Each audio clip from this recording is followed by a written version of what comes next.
കർത്താവിൻ്റെ അതിപരിശുദ്ധ നാമം ഈ പ്രഭാതത്തിലും മഹത്വപ്പെടുമാറാകട്ടെ. എല്ലാ സഹോദരങ്ങൾക്കും വേഗം വരുന്ന യേശു ക്രിസ്തുവിൻ്റെ അനുഗ്രഹ നാമത്തിൽ ക്രിസ്തീയ വന്ദനത്തെ അറിയിക്കുന്നു.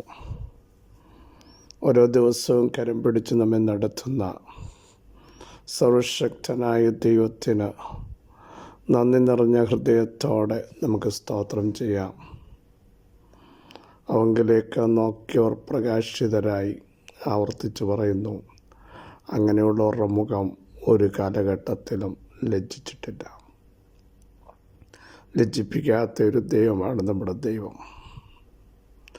മനുഷ്യമുഖത്തേക്ക് നമ്മൾ നോക്കിയപ്പോഴൊക്കെ ലജ്ജിച്ചിട്ടുണ്ട്. തിരുവെഴുത്ത് പറയുന്നു, മനുഷ്യൻ്റെ സഹായം വ്യർത്ഥമാണ്. മനുഷ്യനെ ആശ്രയിക്കരുത്, യഹോവയിൽ ആശ്രയിക്കുകയും യഹോവ തന്നെ ആശ്രയമായിരിക്കുകയും ചെയ്യുന്ന മനുഷ്യൻ ഭാഗ്യവാനാണ്. യഹോവയെ ഭയപ്പെട്ട് അവൻ്റെ കൽപ്പനകൾ ഏറ്റവും ഇഷ്ടപ്പെടുന്ന മനുഷ്യനും ഭാഗ്യവാനാണ്. യഹോവ ദൈവമായിരിക്കുന്ന ജാതിയും അവിടുന്ന് തനിക്ക് അവകാശമായി തിരഞ്ഞെടുത്ത ജനവും ഭാഗ്യമുള്ളതാണ്. ഈ ഭാഗ്യ പദവിയിലേക്ക് നമ്മളെ കൊണ്ടുവന്ന ദൈവത്തിന് നന്ദി നിറഞ്ഞ ഹൃദയത്തോടെ സ്തോത്രം ചെയ്ത് അവിടുത്തെ ആരാധിക്കാം. എൻ മനമേ യഹോവയെ വാഴ്ത്തുക, എൻ്റെ സർവാന്തരംഗമേ അവൻ്റെ വിശുദ്ധ നാമത്തെ വാഴ്ത്തുക. എൻ മനമേ യഹോവയെ വാഴ്ത്തുക, അവിടുത്തെ ഉപകാരങ്ങളൊന്നും മറക്കരുത്. നമ്മുടെ അകൃത്യം മോചിച്ച് സകല രോഗങ്ങളെയും സൗഖ്യമാക്കി ജീവനെ നാശത്തുനിന്ന് വീണ്ടെടുത്ത് ദയയും കരുണയും അണിയിച്ച് യൗവനം കഴുകനെ പോലെ പുതുകി വരത്തക്കവണ്ണം വായ്ക്ക് നന്മ കൊണ്ട് തൃപ്തി വരുത്തുന്ന ദൈവം അപ്പന് മക്കളോട് കരുണ തോന്നുന്നത് പോലെ തൻ്റെ ഭക്തന്മാരോട് അവർ യഹോവയ്ക്ക് കരുണ തോന്നുന്നു. അവരെ കൈവിടാത്ത ദൈവം. മാത്രമല്ല, നമുക്കറിയാം, ഒരു സ്ത്രീ തൻ്റെ കുഞ്ഞിനെ മറന്നാലും മറക്കാത്തവൻ.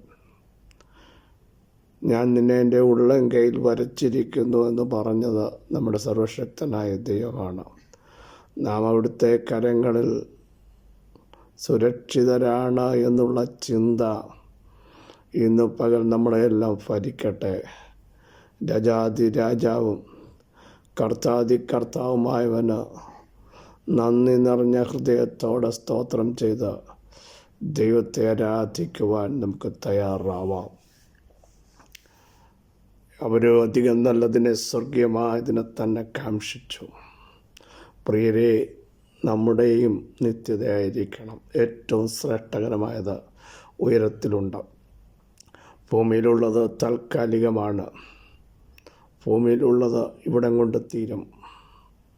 എന്നാൽ ഉയരത്തിലുള്ളത് അന്വേഷിച്ച് നമ്മുടെ പ്രവാസകാലം ഭയത്തോടെ കഴിച്ച് കർത്താവിൻ്റെ വരവിനായി ഒരുങ്ങുവാൻ നമുക്ക് നമ്മെ തന്നെ ക്രമീകരിക്കാം. ആകയാൽ നിൽക്കുന്നു എന്ന് തോന്നുന്നവൻ വീഴാതിരിപ്പാൻ നോക്കിക്കൊള്ളട്ടെ. ജയത്തോടെ നമ്മെ നടത്തുന്ന ദൈവത്തിന് നന്ദി പറഞ്ഞ് അവിടത്തേക്ക് വാഴ്ത്തുകൾ അർപ്പിക്കാം. നമ്മുടെ കർത്താവായ യേശു ക്രിസ്തു മുഖാന്തരം എല്ലായിടത്തും എല്ലാ കാലത്തും പ്രിയരെ നമുക്ക് ജയമുണ്ടാകും. എല്ലാ ദിവസവും വാക്യം ആവർത്തിച്ച് പറയണം, കർത്താവായ യേശു ക്രിസ്തു മുഖാന്തരം ഞങ്ങൾക്ക് ജയം നൽകുന്ന ദൈവത്തിന് സ്തോത്രം. ലോകത്തെ പാപത്തെ പിശാചിനെ അവിടുന്ന് കാൽ കീഴാക്കിയെങ്കിൽ നാമും ജയിച്ചവൻ്റെ പിന്നാലെയാണ് യാത്ര ചെയ്യുന്നത്. യേശു പറയുകയാണ്, പാമ്പുകളെയും തേളുകളെയും ശത്രുവിൻ്റെ സകല ബലത്തെയും ചവിട്ടാൻ ഞാൻ നിങ്ങൾക്ക് അധികാരം നൽകിയിരിക്കുന്നു. അവയിലൊന്നും നിങ്ങൾക്ക് ദോഷം വരുത്തുകയില്ല. ഒരു ശക്തിക്കും ഒരായുധത്തിനും നിനക്കെതിരായി വരുന്ന, നമ്മുടെ കുടുംബങ്ങൾക്കെതിരായി വരുന്ന ഒരായുധവും ഫലിക്കുകയില്ല. പഴയതാകട്ടെ ഇനിയും വരുന്ന ആയുധമാകട്ടെ അതൊന്നും നമ്മളോടടുത്ത് വരികയില്ല.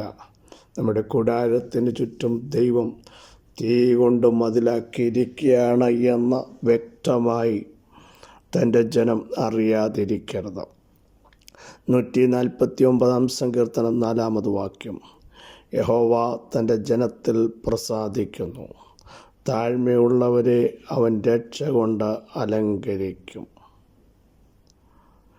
ഇതൊരു സ്തുതി ഗീതമാണ്, അല്ലൽ ഗീതങ്ങളാണ്. യഹോവയ്ക്ക് പുതിയ പാട്ട് പാടണമെന്നും അവിടുത്തെ സ്തുതി ഭക്തന്മാരുടെ നടുവിൽ ഉണ്ടാവണമെന്നും ഇസ്രായേൽ ഉണ്ടാക്കിയ ദൈവത്തിലാണ് സന്തോഷിക്കുന്നത്. ഇസ്രായേൽ തന്നെ ഉണ്ടാക്കിയ ദൈവത്തിൽ. പ്രിയരെ, നമ്മുടെ ദൈവം നാം ഉണ്ടാക്കിയ ദൈവമല്ല, ജീവനില്ലാത്ത ദൈവമല്ല, കാണാത്ത ദൈവമല്ല, അറിയാത്ത ദൈവമല്ല, മനസ്സിലാക്കാത്ത ദൈവമല്ല, കരച്ചിൽ കേൾക്കാത്തവനല്ല. നമ്മുടെ ദൈവം സ്വർഗത്തിലുണ്ട്.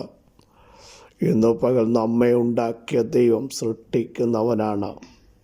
ആ ദൈവമാണ് നമ്മുടെ ദൈവമെങ്കിൽ അബ്രഹാം പറഞ്ഞ ഭാഷ ഒന്നുകൂടെ ആവർത്തിക്കട്ടെ. ഇല്ലാത്തതിനെ ഉള്ളതുപോലെ വിളിച്ചു വരുത്തുന്ന ദൈവം, മരിച്ച വിഷയത്തെ ജീവിപ്പിക്കുന്ന ദൈവം. സ്തോത്രം. ഇന്നും നമ്മുടെ ദൈവമാണ്. ഇന്നും അവിടുന്ന് ഉന്നതനായ ദൈവമാണ്. എന്നിട്ട് പറയുകയാണ്, യഹോവ തൻ്റെ ജനത്തിൽ പ്രസാദിക്കുന്നു. പ്രിയ സഹോദരങ്ങളെ, നാം അവിടുത്തെ ജനമാണോ? നമ്മിൽ പ്രസാദിക്കുന്ന ഒരു ദൈവമുണ്ട്. ആര് പ്രസാദിച്ചില്ലെങ്കിലും നമ്മിൽ പ്രസാദിക്കുന്ന ഒരു ദൈവമാണ് നമ്മുടെ ദൈവം.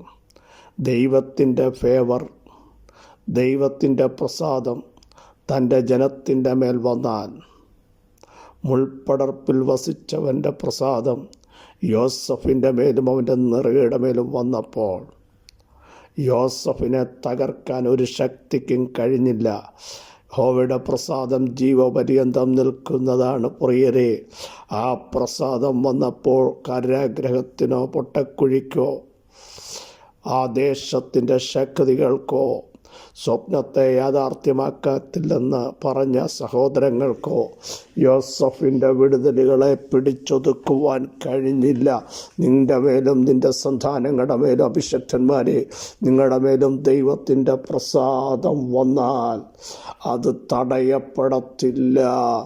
അങ്ങനെ പ്രസാദിക്കുന്നവരെ മതിലിൻ്റെ മീതെ പടർത്തുന്നൊരു ദൈവമാണ്.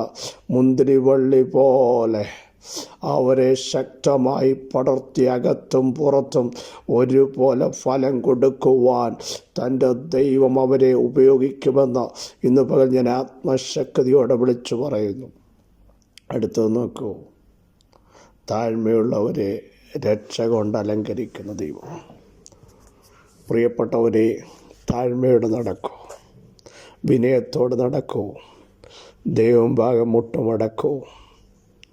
താഴ്മയുള്ളവരെ ഉയർത്തുന്ന ദൈവം അവിടുന്ന് നമുക്കായി കരുതുന്നതാകിയാൽ നമ്മുടെ സകല ചിന്താകുലം അവിടുത്തെ മേലിടുമ്പോൾ താഴ്മയുള്ളവർക്കോ അവൻ കൃപ നൽകുന്ന ദൈവമാണ്. താണിരിക്കുന്നവരെ ഉയർത്തുന്ന ദൈവമാണ്. നോക്കൂ, എളിയവനെ പൊടിയിൽ നിന്നും, ഏറ്റവും താഴെയാണ് പൊടി, ദരിദ്രനെ കുപ്പ എന്ന് പറഞ്ഞ വേസ്റ്റ് ബോക്സിൽ നിന്ന് ഉയർത്തി പ്രഭുക്കന്മാരോട് കൂടെ, തൻ്റെ ജനത്തിൻ്റെ പ്രഭുക്കന്മാരോട് കൂടെ ഇരുത്തുന്ന ഒരു ദൈവം. അതിൻ്റെ അർത്ഥം, ഏതെൻഡിൽ കിടന്നാലും നീ താണ് ദൈവസന്നിധിയിലിരിക്കുകയാണെങ്കിൽ നിൻ്റെ പൊസിഷന് ദൈവം വ്യത്യാസം വരുത്തും. താണിരിക്കുന്നവനെ രക്ഷ കൊണ്ട് അലങ്കരിക്കുന്ന ദൈവം. നമുക്കറിയാം, ദാവീദിൻ്റെ കയ്യിൽ ഒരു ഉടക്കവടി ഉണ്ടായിരുന്നു, ആടിനെ മേയ്ക്കുകയായിരുന്നു. യഥാർത്ഥത്തിൽ രാജാവാകുന്നത് റോയൽ ഫാമിലിയിൽപ്പെട്ട ആളുകളാണ്, അടുത്ത ജനറേഷനാണ്. കാട്ടിൽ കിടക്കുന്ന ഒരു ഇടയ ചെറുക്കനെ അപ്പനും അമ്മയും വലിയ പ്രാധാന്യം കൊടുക്കാതെ മാറ്റി നിർത്തിയവനെ, സഹോദരന്മാരുടെ ഇടയിൽ ഒരു ക്വാളിറ്റിയുമില്ലെന്ന് പറഞ്ഞവനെ ദൈവം ഇസ്രായേലിൻ്റെ മൊത്തം രാജാവാക്കി. ദാവീദിൻ്റെ കയ്യിലിപ്പോൾ ഉണക്കവടിയല്ല, രാജദണ്ഡാണിരിക്കുന്നത്. എനിക്ക് പറയാനുള്ള നിയോഗം, താഴ്മയോടെ ഇരിക്കാൻ തയ്യാറാണെങ്കിൽ നിന്നെ ഉയർത്താൻ ദൈവത്തിനൊരു ടൈമുണ്ട്. മൊർദെഖായി രട്ടിലും വെണ്ണീറിലും ഇരുന്ന് നമുക്കറിയാം, പട്ടണത്തിൻ്റെ മധ്യത്തിലിരുന്ന് അത്യുച്ചത്തിൽ കൈപ്പോടെ കരഞ്ഞു. പക്ഷേ 8-ാം അധ്യായത്തിൽ കരഞ്ഞവനെ, താണിരുന്നവനെ, ദൈവസന്നിധിയിൽ മുട്ടുകുത്തിയവനെ ശുഭ്രവും നീലവുമായ വസ്ത്രം ധരിപ്പിച്ച് ആ ദേശത്ത് രാജാവ് ബഹുമാനിക്കാനിരിക്കുന്ന പുരുഷൻ ഇതാ എന്ന് പറയിപ്പിച്ച ദൈവമാ നമ്മുടെ ദൈവമെങ്കിൽ ഇന്ന് പകൽ ആരും നിങ്ങളെ ഉയർത്തിയില്ലെങ്കിലും ദൈവത്തിൻ്റെ മുമ്പാകെ നിൽക്കുന്നവനെ ദൈവം തക്ക സമയത്ത് ഉയർത്തുമെന്ന് പരിശുദ്ധാത്മാവിൽ ദൂത് വിളിച്ചു പറയാൻ എനിക്ക് നിയോഗമുണ്ട്. ദൈവത്തിന് സ്തോത്രം ചെയ്യാൻ നിങ്ങൾ തയ്യാറാകട്ടെ. താഴ്മയുള്ളവരെ രക്ഷ കൊണ്ട് അലങ്കരിക്കുന്ന, തൻ്റെ ജനത്തിൽ പ്രസാദിക്കുന്ന ദൈവത്തിന് മഹത്വം കരേറ്റാം. സർവശക്തിയുള്ള ദൈവമേ, സർവജ്ഞാനിയായ ദൈവമേ, ഉന്നതനായ ദൈവമേ, ഉയർന്നിരിക്കുന്ന ദൈവമേ, ബലവാനായ ദൈവമേ, അങ്ങയ്ക്ക് സ്തോത്രം ചെയ്യുന്നു. അങ്ങയെപ്പോലെ വലിയ ദൈവമാരുള്ളൂ, അങ്ങയെപ്പോലെ ഉന്നതനായ ദൈവമാരുള്ളൂ, അങ്ങയെപ്പോലെ സർവശക്തനായ ദൈവമാരുള്ളൂ. അങ്ങ് ഞങ്ങളുടെ ദൈവമാണ്, അങ്ങ് ഉന്നതനായ ദൈവമാണ്, അങ്ങ് ഉയർന്നിരിക്കുന്ന ദൈവമാണ്, അങ്ങ് ശാശ്വതവാസിയായ ദൈവമാണ്. അങ്ങ് ജാതികൾക്കും ഇത് അത്യുന്നതനായിരിക്കാൻ സ്തോത്രം. തൻ്റെ ജനത്തിൽ പ്രസാദിച്ച അവരുടെ ഗമനത്തെയും ആഗമനത്തെയും പ്രാണനെയും പരിപാലിച്ച് ദേശത്ത് അവരെ ഒരടയാളമാക്കി മാറ്റുന്നതിനായി സ്തോത്രം. മാറ്റി നിർത്തിയതിനെ, താണതിനെ ഏറ്റവും ടോപ്പായി കുടുംബക്കാരുടെ മധ്യ ഉയർത്തിയ ദൈവം ഞങ്ങളുടെ ദൈവമായിരിക്കാൻ സ്തോത്രം. സകല മഹത്വവും അങ്ങയുടെ പാദപീഠത്തിങ്കിൽ മാത്രം അർപ്പിക്കുന്നു. യേശുക്രിസ്തുവിൻ്റെ ധന്യമുള്ള നാമത്തിൽ കൃപയുണ്ടായി പ്രാർത്ഥന കേൾക്കണമേ. ആമേൻ, ആമേൻ. ക്രിസ്തുവിൽ വാത്സല്യ സഹോദരങ്ങളെ, ധൈര്യത്തോടെ അധികാരത്തോടെ ദൈവത്തിന് മഹത്വം കൊടുത്തുകൊണ്ട് മുമ്പോട്ട് പോകൂ. നമ്മുടെ മേൽ ലഭിച്ച ആത്മീക അധികാരം അത് ഏറ്റവും ടോപ്പാണ്, സകലത്തെയും ജയിക്കുന്നതാണ്. അത് ഉപയോഗിക്കാൻ തയ്യാറാകൂ. ഈ വചനങ്ങളോട് സഹായിക്കട്ടെ. ക്രിസ്തേശുവിൽ നിങ്ങളുടെ സഹോദരൻ പാസ്റ്റർ ബിജു മാത്യു.